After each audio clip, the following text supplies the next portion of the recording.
No, no importa. Ahí estoy grabando igual. Me van a escuchar. Bueno, a ver. Rousseau escribe dos libros que les mostraría, pero no puedo porque si no los podría estar escribiendo. Que son los dos libros, las dos obras más. Hay muchas obras súper importantes, ¿sí? Pero digamos que las dos obras que vamos a hacer mención sí son las más importantes, ¿no?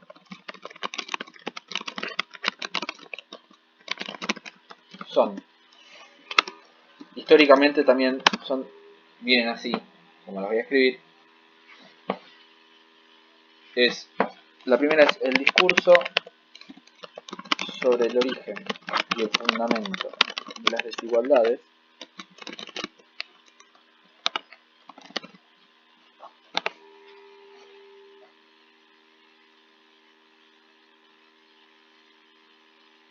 No, en realidad es de la desigualdad entre los hombres.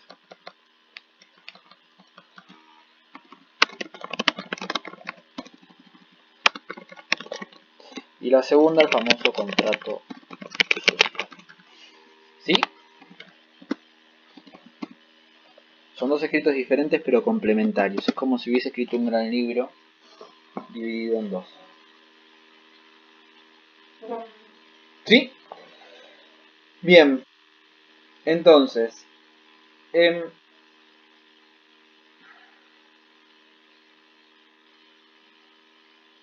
voy a marcar algunas cosas para decir, pero vieron que cuando uno se marca cosas... En el segundo discurso, lo que pretende hacer... En el segundo discurso no. A ver, segundo discurso es segundo discurso.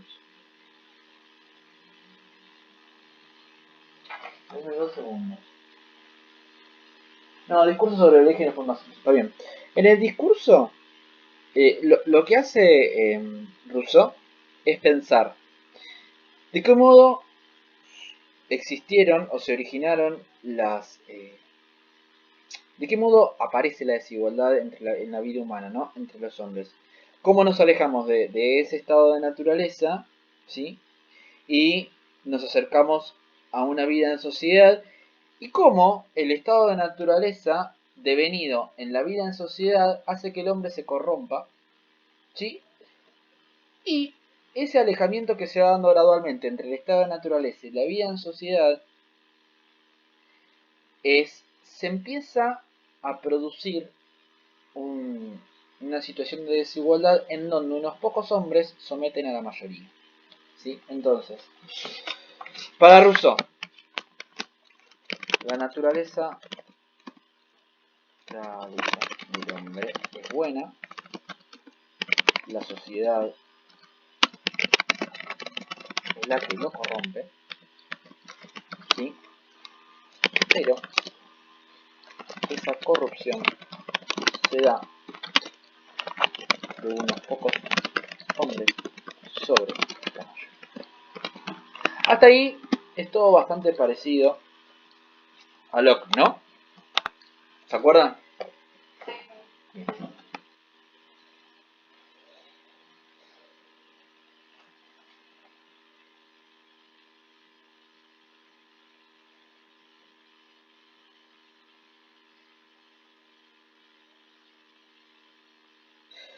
Se diferencia en un aspecto fundamental con Hobbes y con Locke, es que tanto Hobbes como Locke, ¿sí?, suponen que el hombre en el estado natural ya es un hombre social, asimilable al que luego va a vivir en una sociedad civil. Para Rousseau esto no es así. Es decir, no es que pasamos de un estado de naturaleza. Vieron que para Hobbes el estado de naturaleza en un momento deviene en un pacto por temor. A ver, vamos a ver. Y acá es donde quiero hacer la comparación y la diferencia entre los tres autores.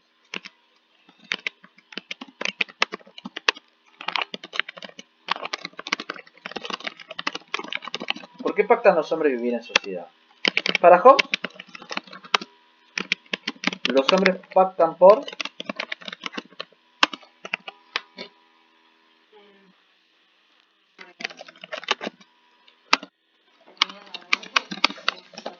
Muy bien. Para Locke,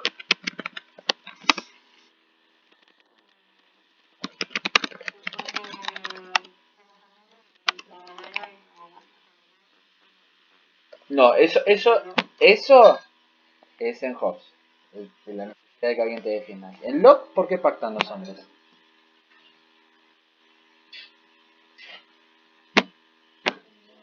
Supervivencia están todos, ¿eh? Pero no es lo fundamental. Digamos que, voy a decirles una cosa interesante. Digamos que los autores se van completando uno con otro. En Hobbes aparece la necesidad de supervivencia y de miedo a la muerte. En Locke aparece otra cosa. Los hombres primeros viven en sociedad. Hay dos pactos.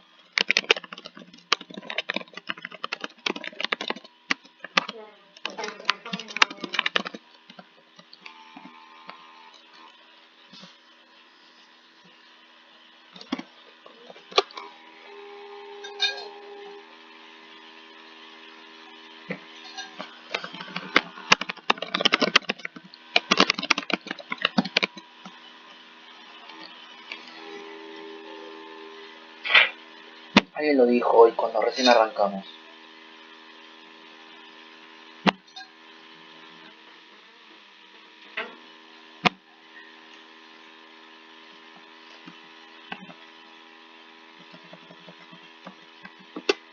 ¿Alguien se acuerda por qué pactan los hombres en Locke?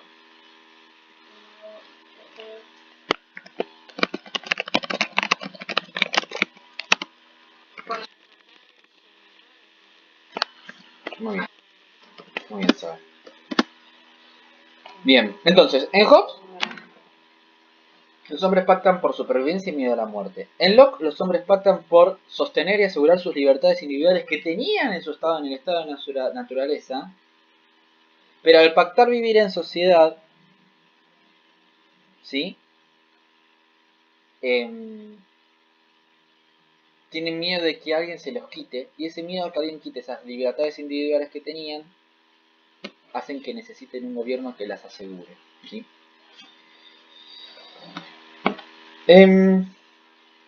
Rousseau dice que no puede suponerse que hay una asimilación, no es decir, que el hombre social, para Locke hay una diferencia, Rousseau, ay Dios, hay una diferencia fundamental entre el hombre natural y el hombre, no sé qué dice acá, y el hombre social, ¿sí? No se puede comparar al hombre que vive en las sociedades donde él vive al hombre que vivía en la naturaleza. Bien.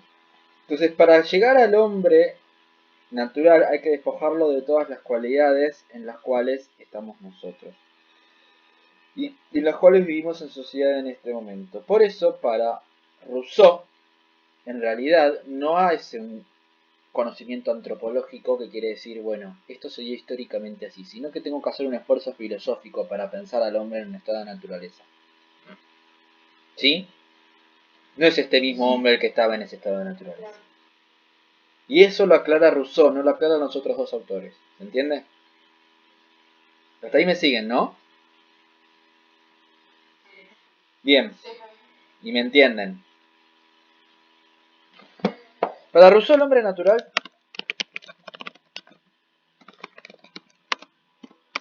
tiene 4 características.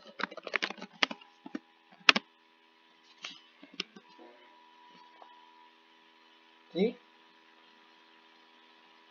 El primero es el amor a sí mismo.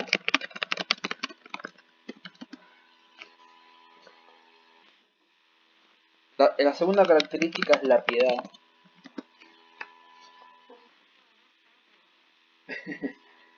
Bueno, el amor a sí mismo tiene que ver también con la preservación de la vida.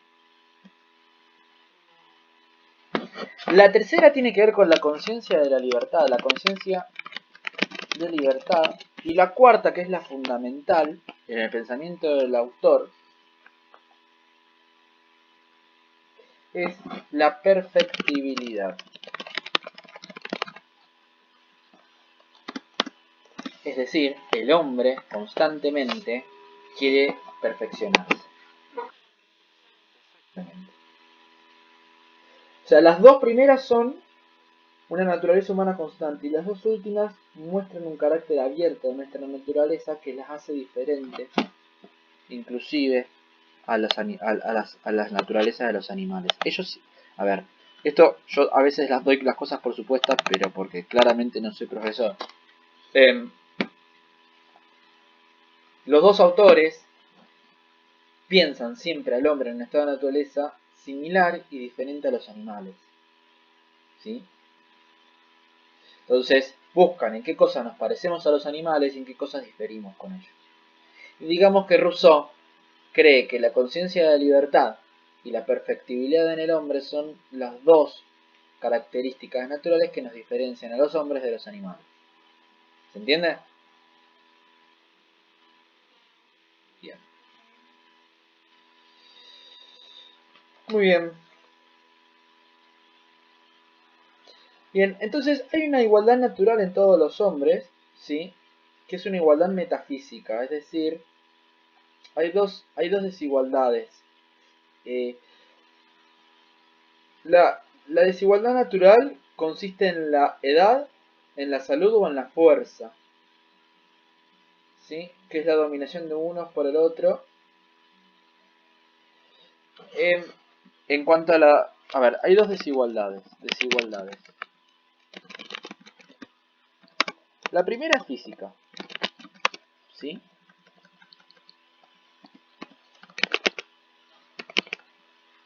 A ver, todos los autores...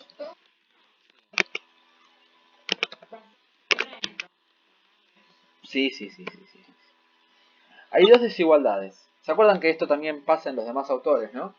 La primera es física, que quiere decir que hay diferencias de edad o de fuerza.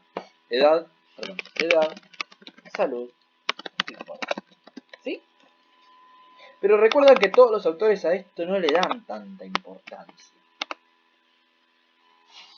La segunda desigualdad es moral. Y acá aparece lo más interesante de Rousseau que no aparece en los demás autores. Para Rousseau la desigualdad moral entre los hombres radica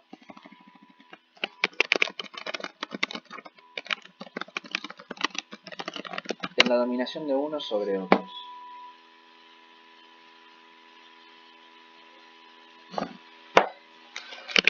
Que depende o está vinculada, voy a ponerla,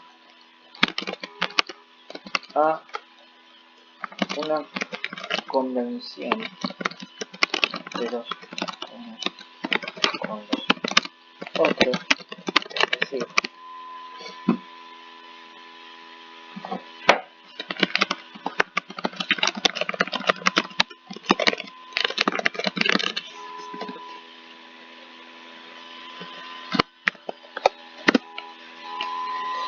entonces para Rousseau hay una dominación de unos hombres sobre otros y esto depende de un convenio que hay entre hombres y otros y hay un consentimiento en esa desigualdad. Ustedes dicen, wow, ¿cómo? ¿Cómo que hay un consentimiento en que las sociedades sean iguales? Bueno, para Rousseau sí hay un consentimiento, ¿sí? En esa desigualdad.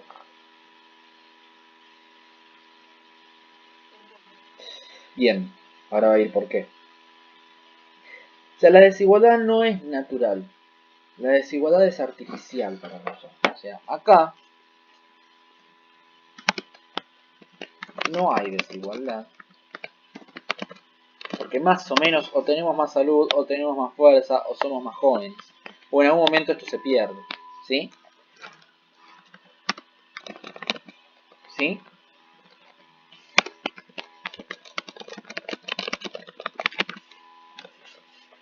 Entonces para Rousseau hay una desigualdad artificial.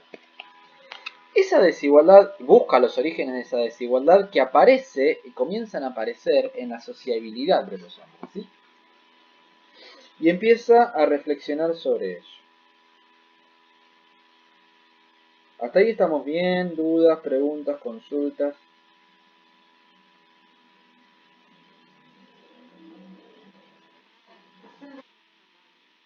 Bueno, Sí, claro, hagamos un cortecito, chiquito.